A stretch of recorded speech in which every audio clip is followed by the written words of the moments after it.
जरा तसव्वुर कीजिए, एक तपता हुआ सहरा, हर तरफ खामोशी, रेत के टीले आसमान को छू रहे हैं और ऐसे में रूहुल्लाह यानी हजरत ईसा अलैहिस्सलाम सफर पर हैं। चलते चलते अचानक उनकी नजर पड़ती है रेत में आधी दबी एक पुरानी बिल्कुल बोसीदा सी खोपड़ी पर, और बस यहीं से एक ऐसी कहानी का आगाज होता है जो यकीन करें वक्त और मौत की हदों से भी आगे निकल जाती है।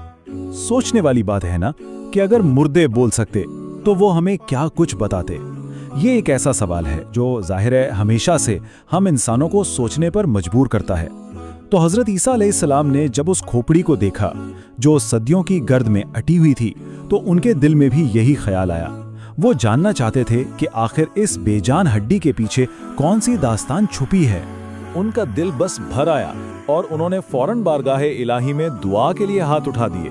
उन्होंने बड़ी आजिज़ी से इल्तिजा की, या रब, इस मुर्दा सर को जुबान दे, इसे बोलने की ताकत दे ताकि ये मुझसे बात कर सके। मैं बस ये जानना चाहता हूँ कि आखिर ये कौन था, दुनिया में इसका क्या मर्तबा था और आज ये इस हाल को क्यों पहुंचा है। और फिर अल्लाह ने अपने नबी की दुआ को कबूल फरमा लिया। एक मौजज़ा हुआ। अचानक उस बेजान खोपड़ी में हरकत हुई और उससे एक आवाज उभरी, एक ऐसी आवाज जिसने अपना तारुफ कराया, ए अल्लाह के नबी, मैं बादशाह जमजात था। और सुने, ये कोई मामूली बादशाह नहीं था। इस खोपड़ी ने बताया कि उसने पूरे 400 साल तक हुक्मरानी की थी। जरा सोचिए तो, 400 साल, एक ऐसी लंबी जिंदगी जो मुकम्मल ताकत और इख्तियार में गुजरी। इसकी सल्तनत का आलम यह था कि मशरिक से मगरिब तक फैली हुई थी। उसके दरबार में 5000 गुलाम थे और सब के सब सुर्ख लिबास पहने हुए। 1000 आला नस्ल के घोड़े जिन पर सोने की जीनें थीं। सोचिए जरा। और तो और 500 माहिर मौसीकार हर वक्त उसका दिल बहलाने के लिए मौजूद रहते थे। मतलब उसकी शान और शौकत का तो तस्वुर करना भी मुश्किल है। और बादशाह ने खुद क्या कहा मालूम है?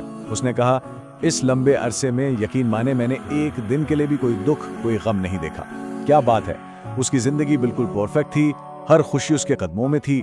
लेकिन यही तो वो गफलत थी जो उसे आहिस्ता आहिस्ता अपने खालिक से दूर करती जा रही थी। इतनी दौलत, इतनी सखावत, इतनी ताकत, सब कुछ था उसके पास, लेकिन इन सब के बावजूद वो एक बहुत बड़ी, एक मुहलिक गलती कर बैठा। वो अपने असली खालिक, अपने रब को भूल गया और भूतों की पूजा में लग गया। इसकी रूहानी दुनिया हम कह सकते हैं बिल्कुल वीरान हो चुकी थी। लेकिन हर उरूज को जवाल है। उसकी वो परफेक्ट जिंदगी, उसका एक इंतहाई हौलनाक और अचानक इख्तिताम हुआ। एक ऐसा हिसाब किताब का वक्त आया जिससे उसकी कोई दौलत, कोई ताकत उसे नहीं बचा सकती थी। हुआ ये कि एक दिन अचानक उसकी तबीयत बिगड़ गई। 1000 बेहतरीन तबीब बुलाए गए, लेकिन कोई उसकी बीमारी का इलाज न कर सका।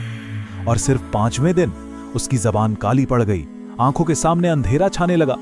और तब उसने मुल्कुल मौत, हजरत इजराइल अलैहिस्सलाम को अपने सामने खड़े देखा। और जमजान ने खुद मौत की उस सख्ती को बयान किया। उसने कहा, जब रूह खींची जा रही थी तो ऐसा लगा जैसे 1000 तलवारें एक साथ मेरे जिस्म पर मार दी गई हों। सोचिए, 400 साल की राहत, 400 साल का आराम, मौत के सिर्फ एक लम्हे की सख्ती का मुकाबला नहीं कर सका। फिर जब उसे दफन कर दिया गया तो कब्र में मुनकर नकीर आए। उन्होंने अपनी गजदार आवाज में पूछा, मन रब्बुका, तेरा रब कौन है? और जमजा वो इतना डरा हुआ था, इतना खौफजदा था कि उसने जवाब दिया, तुम ही हो। और बस यही गलत जवाब उसकी बर्बादी का सबब बन गया। इसके बाद जो उसने इनकार किया था उसकी कीमत चुकाने का वक्त आ गया और उसे कब्र में ही जहन्नम के अजाब की एक झलक दिखा दी गई। इससे जब भूख लगी तो खाने के लिए क्या मिला? शजरे ज़क़ूम। यह असल में जहन्नुम का एक मलून दरख्त है जिसका फल आग की तरह कड़वा और जलाने वाला होता है। यही जहन्नमियों की खुराक है। जमजहाँ ने अपनी इस अजियत को खुद बयान किया। उसने बताया, जब मैंने वो फल खाया तो मेरा पूरा हल्क जल गया।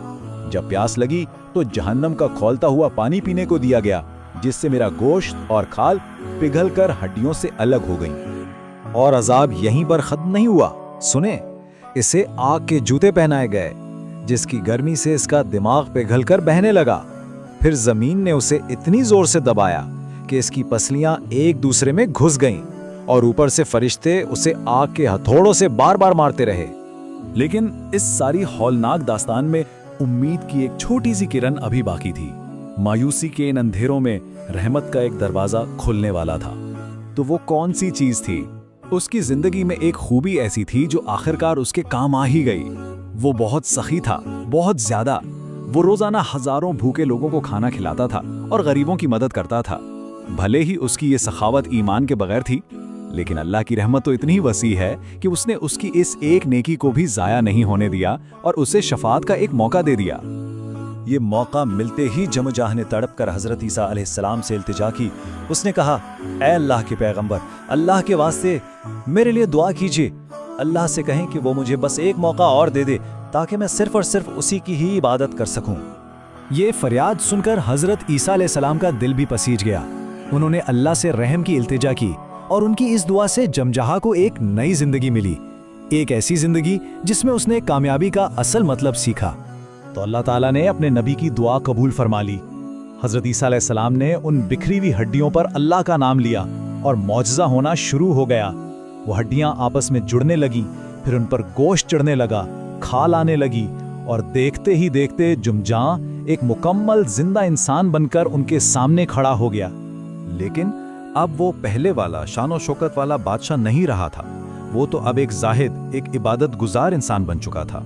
उसने अपनी वो पुरानी जिंदगी, वो ताकत, वो दौलत, सब कुछ पीछे छोड़ दिया और अपनी नई जिंदगी को सिर्फ रोजे, नमाज और ईमान के लिए वक्फ कर दिया। उसने अपनी बाकी की पूरी जिंदगी सिर्फ अल्लाह की इबादत में गुजारी और फिर बिलाखिर ईमान की हालत में इस दुनिया से रुखसत हुआ। और जानते हैं उसका अंजाम क्या हुआ? अल्लाह ताला ने उसे जन्नतुल फिरदौस में जगह फरमाई। उसने हकीकी और हमेशा रहने वाली कामयाबी हासिल कर ली।